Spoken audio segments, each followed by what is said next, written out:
Hi, I'm Katie and this is my tutorial on spiral rope stitch, which is a fantastic beaded trim that can be used to either trim your cross stitch, your ornaments, any kind of embroidery, or can actually be worked as standalone ornaments, all of which we will cover in this tutorial, which will cover not only the making of beaded spiral rope stitch, starting, stopping, changing thread, but the different variations that you can get with different beads, how to stitch it on, and then a general overview of the type of beads available to you. I will put in the description where the actual instruction on spiral rope stitch starts, so that if you don't need the primer on beads, you can skip ahead to the part that is of interest to you.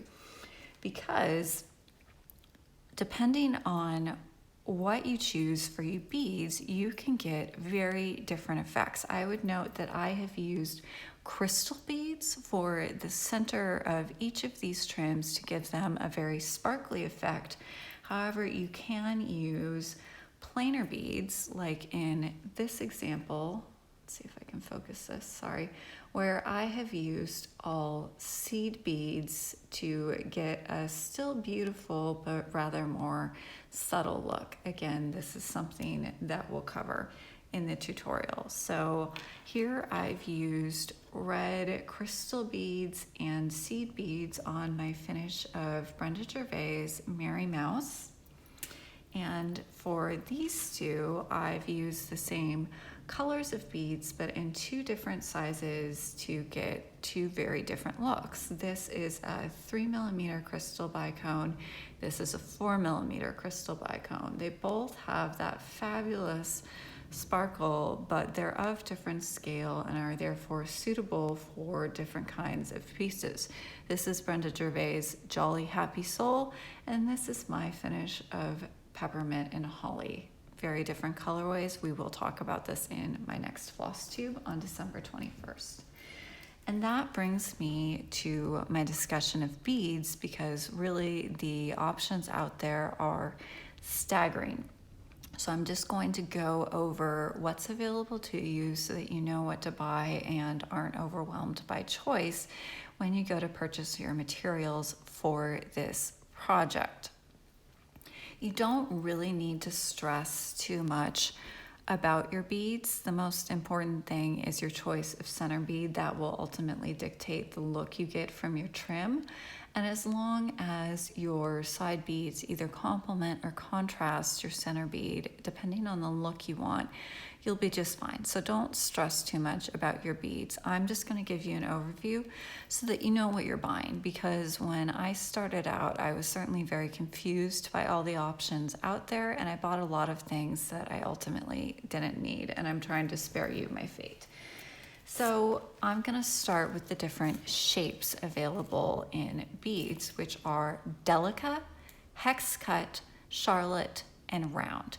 Delicas and hex cuts are tubular structure beads that are not particularly suitable for this stitch, which is round in shape, and so you need something that will curve nicely with the beads, and that means you want rounds rather than tubes.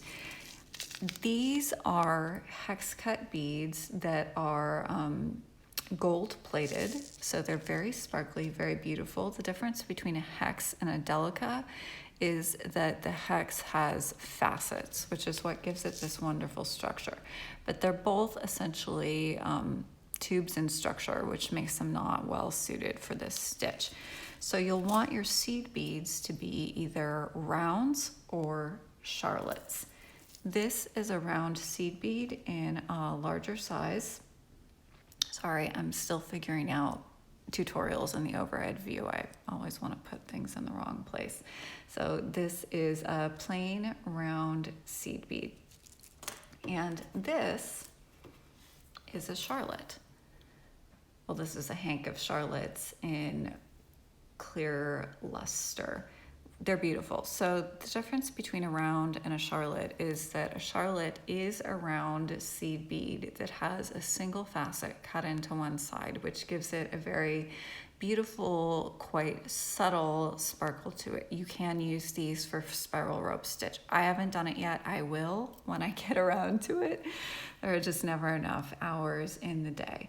The most important thing to know when working with Charlottes is that they are generally made by Czech manufacturers, and there are differences in sizing between the Czech manufacturers and the Japanese manufacturers. So most seed beads that you will encounter and the ones I'm using in this tutorial are made by the Japanese makers Toho and Miyuki. Both are very good quality. I have a slight preference for Miyuki, but they're both very suitable. I used Toho's and Miyuki's in my red spiral here.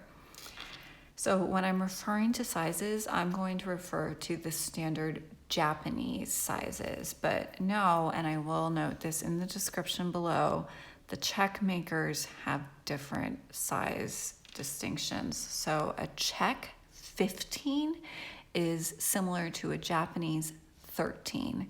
The Czech beads run much, much smaller. So if you want to substitute a Charlotte for a 15-0 seed bead in your spiral beads, you'll have to buy a 13, not a 15. Again, I'll note that in the description so that you know what to buy. I know that the many options can be quite confusing.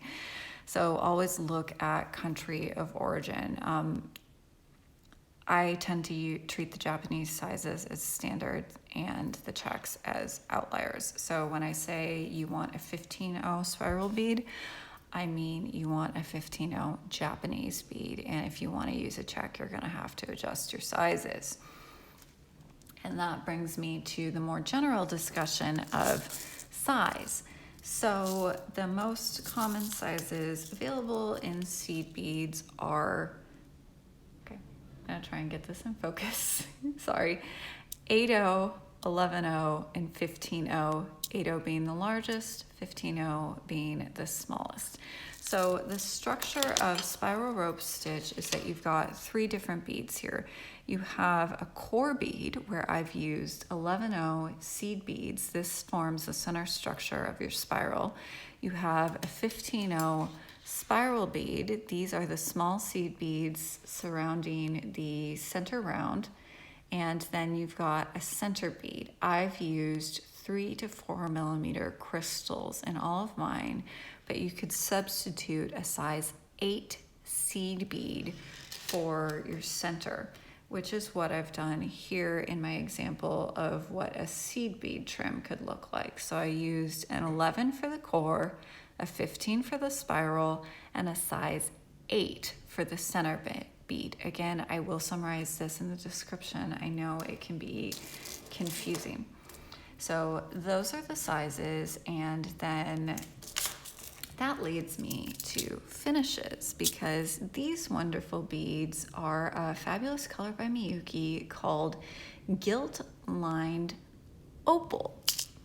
And this is a set of size 15-0 Miyuki bead sample cards. And 15-0 is actually where the range is the smallest. If I had a set of 11-0, it would go on for several more pages. These are delineated by type. As you can see, there are many types, so we'll go ahead and start at the beginning, and I'll give you a brief rundown again, just so you know what you're buying and what to look for in terms of what you want. Starts with transparent. I have used transparent seed beads for my core and my spiral beads on all of my trims except for the peppermint, but we'll get to what that is in a minute. I think that those complement the crystals, which are also transparent, really well, but that's a personal decision. You can use whatever you want, and a transparent is pretty much exactly what you would expect. The bow here, right here, is made out of transparent Miyuki size 15-0 seed beads. So you can see, I'm not sure if this is going to focus clearly enough. This is a lot larger than this, even though they're both ostensibly size 15s. So a transparent is exactly what you would expect it to be from the description. These are the easiest things to go for if you're feeling confused by all the choices.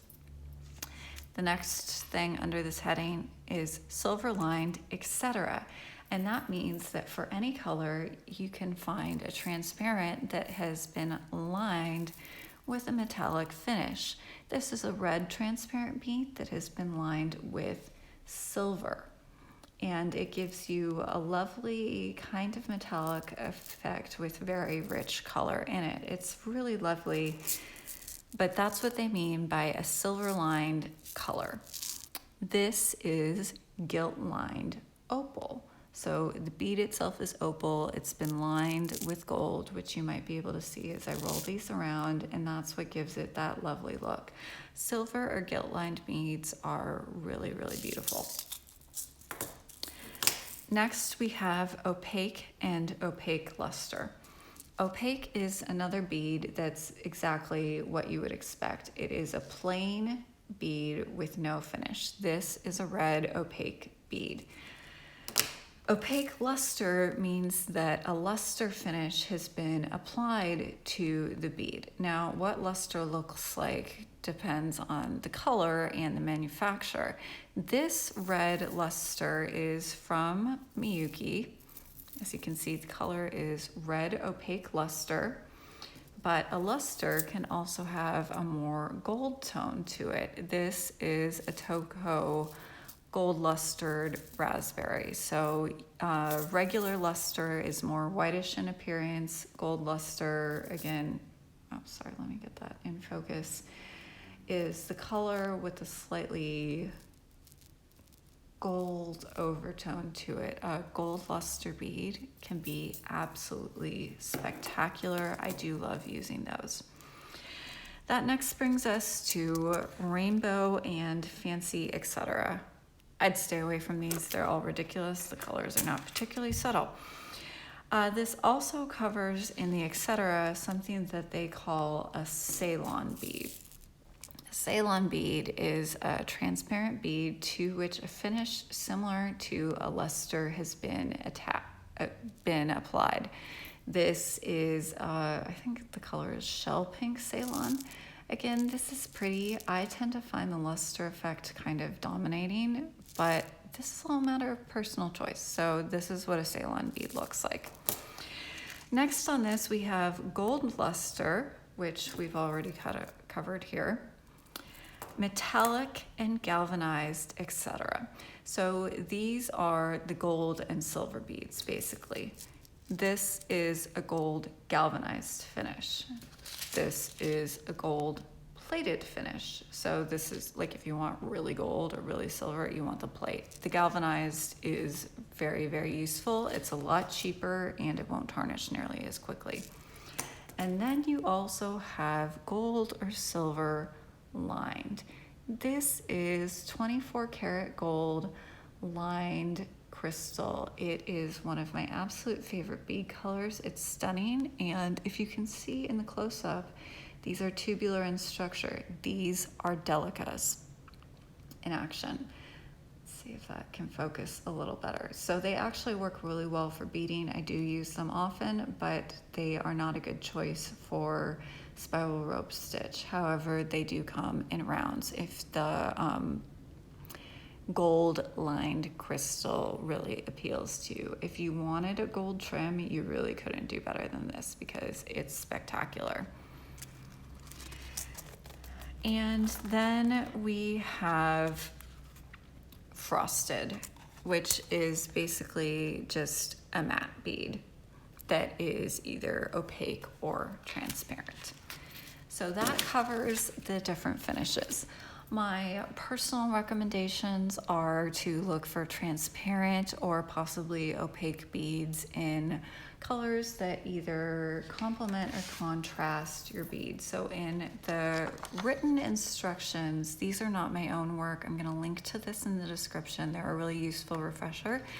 You can see that they have used 3 different beads here. They've used a pearl as their center bead, an aqua as their spiral bead, and then a matte gold for the center. And this is actually a really lovely combination.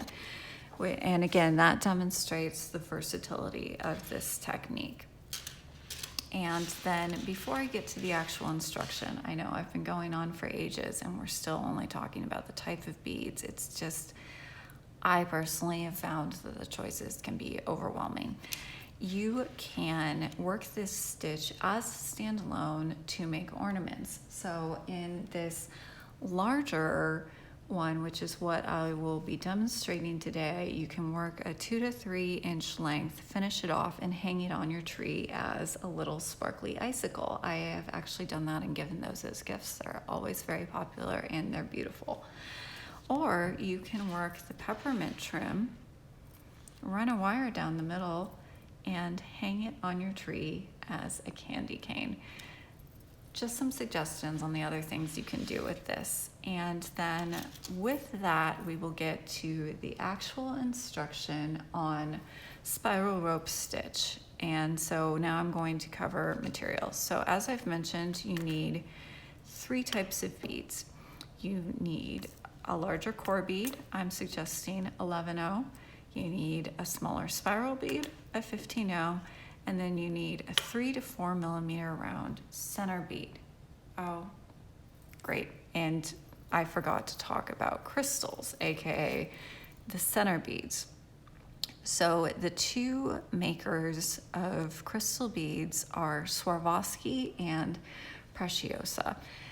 Swarovski has exited the craft market and their beads are becoming more difficult to find. I'll give you some sources below.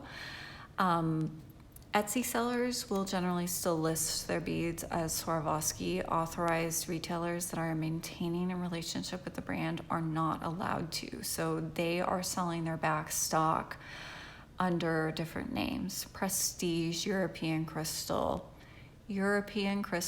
or Crystal Passions are the names under which you're most likely to find it. However, that's Swarovski.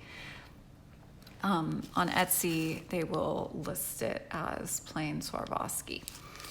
The other maker, Preciosa, is still manufacturing and readily available. They are also much less expensive. This technique does use a lot of beads. There's a breakdown of how many you'll need per inch of trim in the description below, but Preciosa is certainly the much more cost-effective option. So I've used Preciosa here and here, and these are beautiful, beautiful trims. If you're going to use any color, any kind of color, you would probably go for Preciosa. The place where you really want Swarovski is if you're doing a crystal. So this is Crystal Moonlight.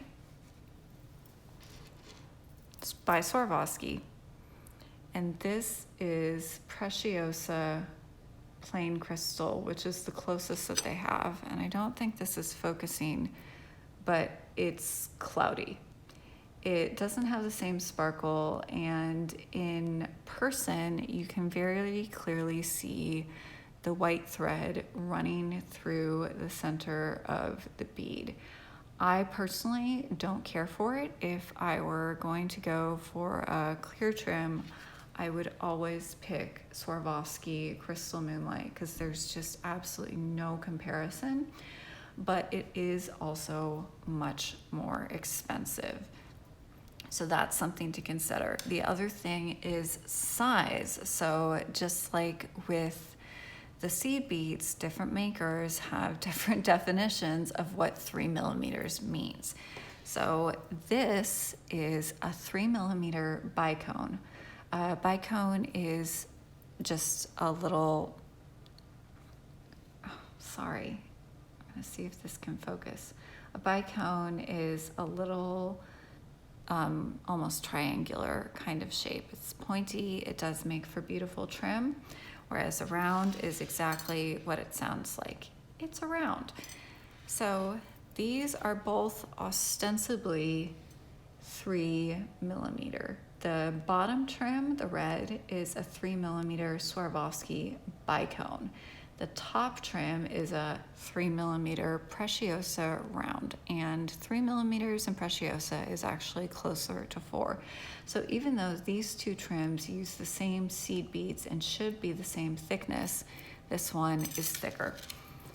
This is the 3mm Preciosa in use. This is the 3mm Swarovski in use. As you can see, thicker, thinner. So that can also influence your decision as well. Having said that, Preciosa, way, way, way cheaper. So you'll have to decide what you're going for and how much you want to spend. However, in terms of just clarity and sparkle, there's absolutely no comparison. This is a Preciosa Light Siam, which it's sparkling, it's beautiful. There's no reason you can't do it, but it absolutely lacks the clarity and the fire of the Swarovski equivalent color. Not sure if this is going to show up clearly on camera. You're just going to have to trust me that it exists. However, that's not always a reason to use Swarovski because, like I said, this trim requires a lot of beads and cost can certainly be a factor here. So if you're going to go for Preciosa, my recommendation would be to use one of the colors, as the plain crystal is where the cloudiness and lesser quality of the Preciosa is most apparent and most troublesome. So, materials. We've covered crystal beads, seed beads, and now we'll get to what you actually need to make this trim. You need 11/0 core beads, 15/0 spiral beads, and then a center bead of your choice, either a 3 to 4mm crystal bead that can be a round or a bicone in shape, or a size 8 seed bead as your round if you'd like to use seed beads as I've done here. And oh, okay, it's finally focused. Again, thank you for bearing with me as I learn how to do tutorials. You are also going to need nylon beading thread for strength. This is Nymo, which is my preferred brand. However, as you can see, they don't mark their bobbins, and this was purchased many, many years ago, so I'm not entirely certain of the size. I believe that this is a size B Nymo thread. It could be a size D. My recommendation would be to buy Nymo size B. Again, I will summarize all of this in the description because I know I'm throwing a lot of information at you.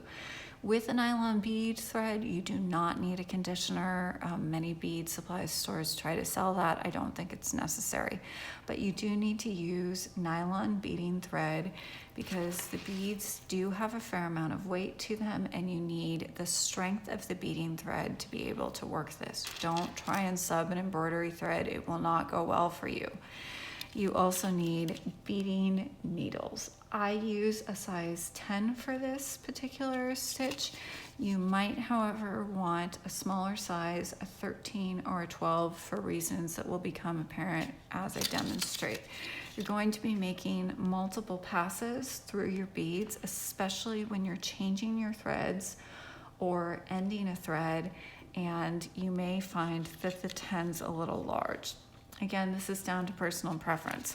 They're not expensive, so my recommendation would be to buy a 12 and a 10 and see what you like best. So you'll need your 3 selections of beads, your nylon beading thread, and a pair of inexpensive scissors to cut with because you don't want to use your dovos. And with that, I will clear this away and we will get to the actual instruction on spiral rope stitch. So I'm going to demonstrate with the 4mm Swarovski Crystal Moonlight bicones because I think they'll show up the most clearly on camera, but the method is the same for any of the beads that you would use. So I've started by taking a length of Nymo beading thread and threading my size 10 beading needle with it. You don't need a knot or a stop at the end. The structure of the stitch will do that for you. And then I've got my 3 different types of beads in little dishes here. Sometimes I just pour them directly onto the table. That's a matter of personal preference. I'm using Nymo white for this today. So I've got 15-0, 11-0 core, and then my 4mm crystal moonlight bicones. So you're going to start by threading on 4 of your core beads. Am I gonna focus? No? Come on, camera. Okay, I've got 4 beads threaded onto my needle, and I'm going to pull them down, leaving a substantial tail at the end. Actually, I'm gonna pause this and move the camera just a little closer, 1 second. That should be a little better. So I've got my 4 beads and I've left a tail because you'll use the tail either to work back up through your spiral rope stitch to end it, or to anchor it to your finishing when you're doing that. So then I've started with my 4 core beads, and then I'm going to thread on my first pattern of the spiral, which is 2 size 15-0 seed beads, 1 center bead, which here is a 4mm bicone, and then 1 15-0 seed bead. So you use the same general pattern, but it varies after your first pass. So this is only for starting. And then I'm going to take my needle back through my 4 core beads only, right here. And then I'm going to pull it tightly through.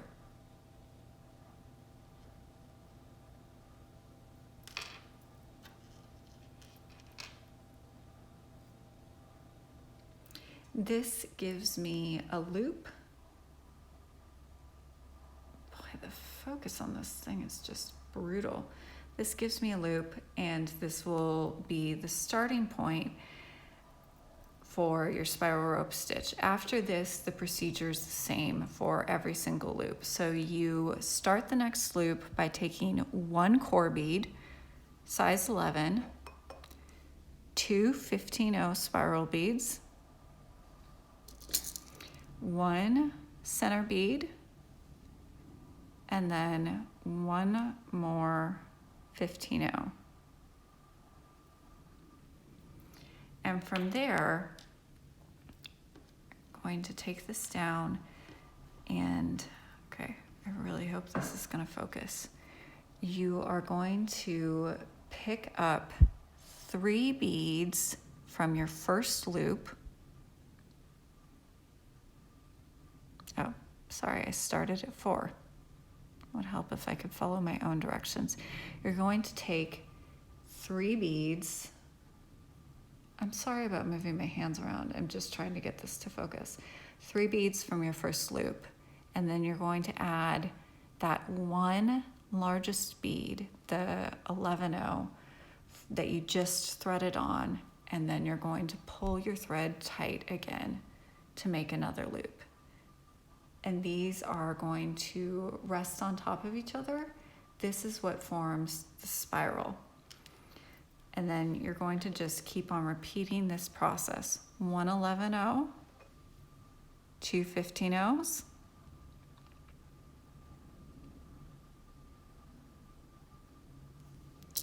1 center bead, 1 15-0. And then you're going to put these down. So I like to leave the excess beads that you don't want to pick up free, and then just push my 11-0 down. And then you're going to pick up 3 beads from your previous loops, the 1 11-0 that you just added, and then pull your loop through again. this is what's forming the structure of the spiral, which as you can see is already starting to come together. So I'm going to keep on repeating this process. 1, 2, 1, 1. Thread them through. And 3 previous beads, the 1 new bead, pull through.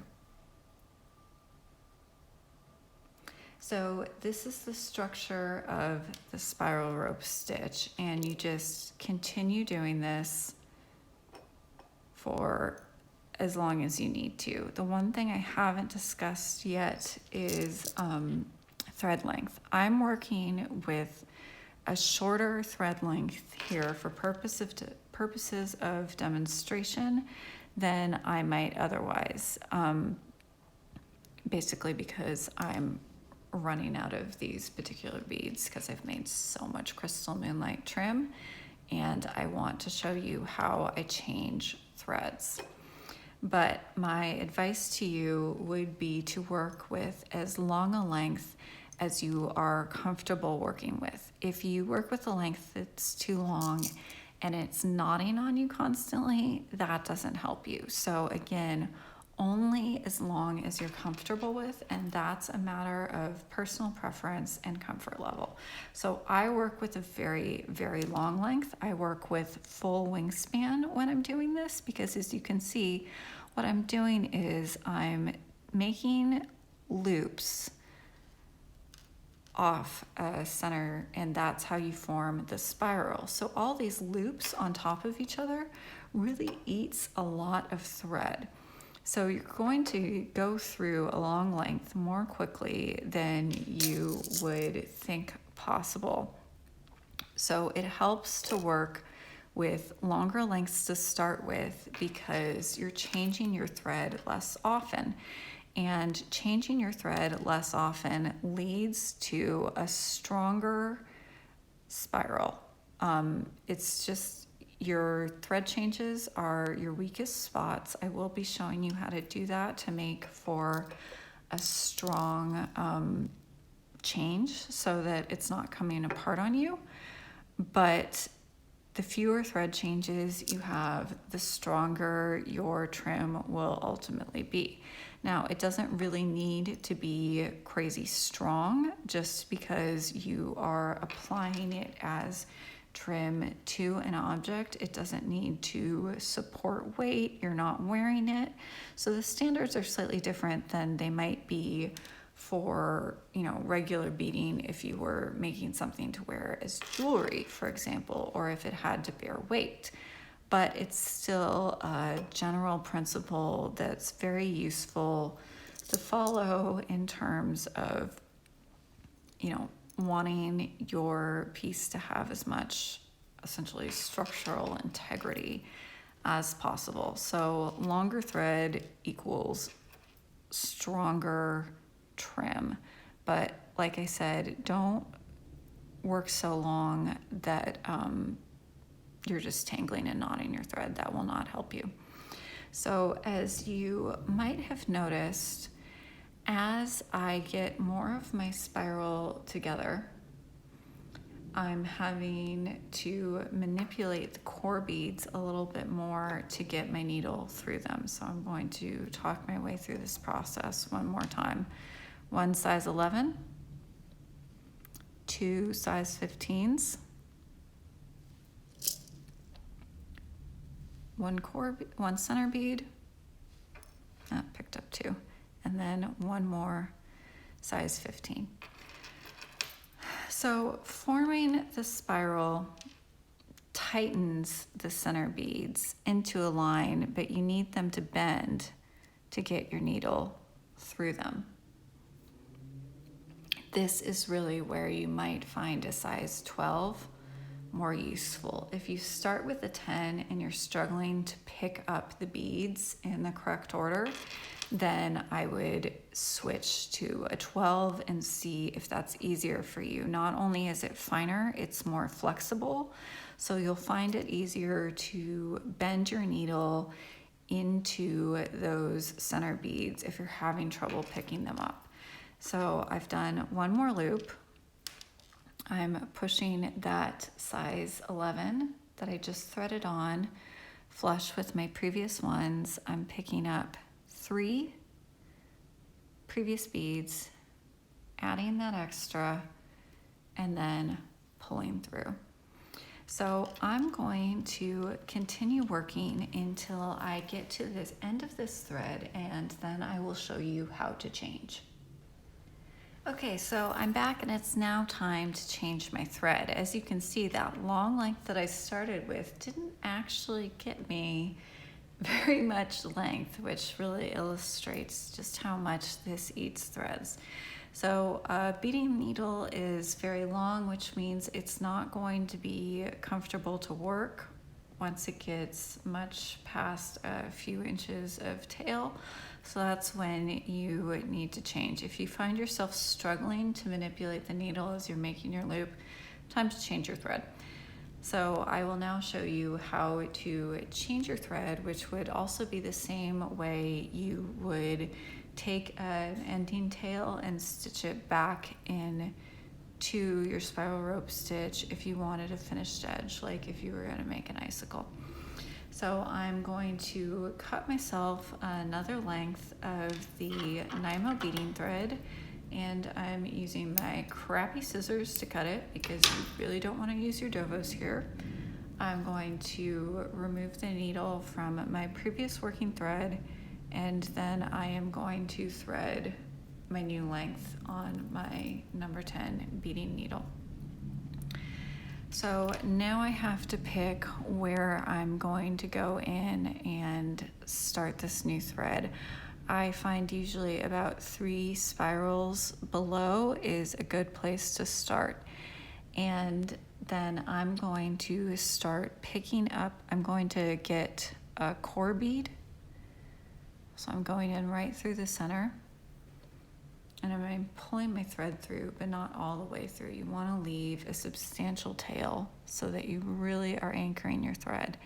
And there are different ways to do this. You can continue picking up core beads. The easiest way to expose these is to rotate the spiral to find the next core bead and go through them. You can go through multiple ones at once if you can get your needle through them, but that can be quite difficult. So here I've started by going through several core beads,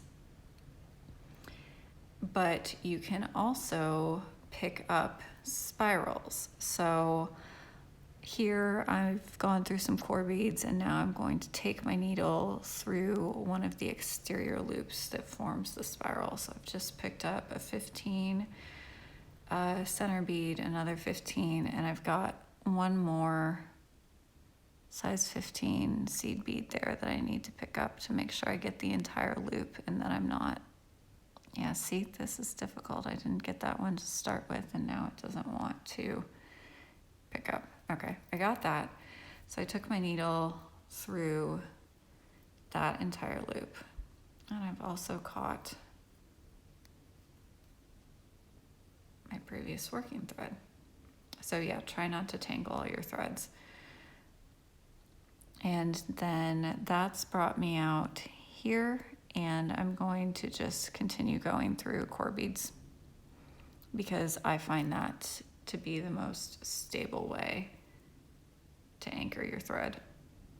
It's just a little more difficult because they're essentially hidden under the loops of the spiral. So don't kill yourself over this. Just make sure you're working back through a sufficient length. This is what makes your change strong. So if you just went through like one loop and then started working a new thread, that could theoretically pull free. That's why you need to work back through a longer length to start your core. So you should pull on it and make sure that it's not moving, that this tail thread isn't slipping or pulling, that means you've anchored it successfully. So as you can see, I've now got multiple dangling thread ends, but unfortunately it's too early to cut any of them. So you're just going to have to work carefully and try and keep these free. So I've got my working thread and I'm going to continue my spiral, same way I did before, same beam pattern the entire way, and then pick up 3 beads, 3 core beads from the previous spiral, and then my new 11-0 that I've threaded on right there. I'm gonna keep my old working thread right here, the tail of that free. I do not want to catch it. So you can hold that backwards as you're holding your spiral and pulling your loop through. So I'm going to work 3 more loops, and then I can think about cutting my threads. You just want to make sure that everything is really secure before you make a cut, because once you've cut your thread, you can't undo that action. And if things start pulling free, then your work is essentially wasted. That's why you struggle with having essentially 4 loose ends, because at this point, if something were to come free, I could still repair it. If I had cut it and there's no length to work with to anchor your thread, then you're essentially going to have to take this whole thing apart because it's not stable.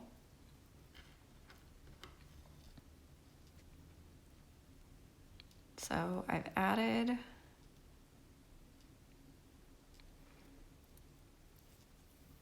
another loop. I'm going to do one more, and then I will be able to start cutting these threads. And yep, dropped a bead, great. It happens. There are, yeah, and there goes a crystal. I'm gonna pick that up later in the interest of this tutorial not going on all day, because we're already over 40 minutes. I'm sorry, there's just a lot to say about beads. I hope I'm not boring you. So I am making a 3rd loop here. I'm picking up 3 previous beads, my new core bead, holding my old threads backwards. And yes, everything feels stable to me. So now I'm going to cut the tail of my new thread. So I want to try and clip it at the core bead where it went in. Cut that. And then now I have a choice when it comes to the old working thread. If you want to be very, very secure, the best thing to do would be to thread this with a beading needle and work it back through some of these loops. And that will give you the most secure thread change possible. I will confess that I am usually lazy and I clip it. But that is playing with fire a little bit. And that's because I am ultimately going to stitch all of these as trim for pillows, and they don't need to be particularly strong. If I were going to work this as a little standalone ornament, as an icicle, I would take that thread and then I would stitch it back through some loops. So that's a thread change, and then what you'll do to finish this off is to continue working your trim for whatever length you need. The last subject I'm going to cover today is attaching it to your finish. So you can use pillow finishes, you can use flat finishes. I have done a trim to a flat round that had mat board inside it using Vanna Pfeiffer's flat round ornament finish, and then just adding my own beaded trim to her trim. You can do that. It's a little easier to attach with a soft pillow finish, but you can put this stuff on pretty much anything. So what you would do if you were going to attach this to a finish is to make sure you have your piece fully finished off to begin with. So if that's a pillow, my pillow is closed. If that's an ornament, I've stitched everything together and I'm ready to go. At that point, you would need, just gonna move the beads out of the way so that I don't knock anything over, which I can definitely do. You would, first of all, need to decide where you're going to start attaching your trim. I usually do this at the bottom, but not right at the corner. So this is my attachment point on the red. You want to try and kind of overlap these two so that the spirals meet. It doesn't have to be exact. I've done the same thing here. This was my attachment point. There's a very slight gap, but it's minimal.